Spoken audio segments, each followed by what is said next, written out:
Good morning, everyone.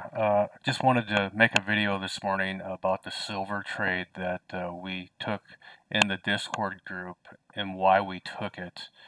And trading is all about probability and understanding where price could go. And once you start to trade in probability and stop predicting of where it's going to go, you're going to do a lot better.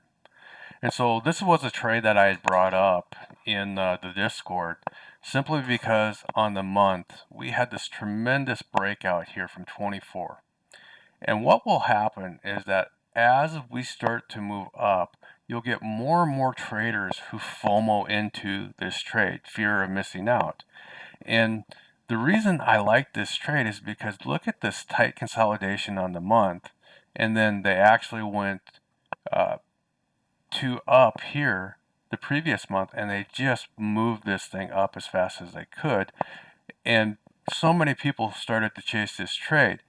So once I get this kind of action where we're breaking out and where it's getting to be extended, in my opinion, what I'm doing, I'm waiting patiently to see if we can get a shooter like this on the week.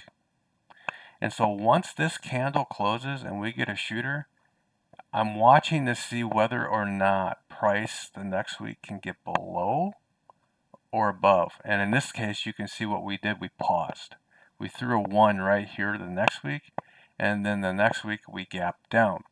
So what I'll do is I will put on the daily chart the month as far as the previous month, the price action, and that's the purple lines here. And then for this week, you can see that the high is 25.22 and 24.63 is the low. And that is the orange area right here on the daily. And so once we got to the point where this was in force, I was willing to take this short, and I had to wait 1, 2, 3, 4, 5 days before this actually broke lower. And you can see this morning we are breaking lower. We're actually at 24.21, 24.23, and to me, for me, that was a target right here, and that's where I took my profit. The second target on this would be the gap fill here at 23.88. Now, I always take into strength.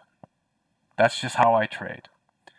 And what I'm going to wait for is a possible retest back up into this area today of 24.61, and then I might go short again to see if we can get back to this 24 or 23.88 area to fill a gap. Now, we could just fill this gap this morning. We don't know. But right now, I do know that this trade worked for me, and my stop would have been here at 25.22, and I was rewarded with a nice move down. So that's how I trade it. If you have any questions, let me know.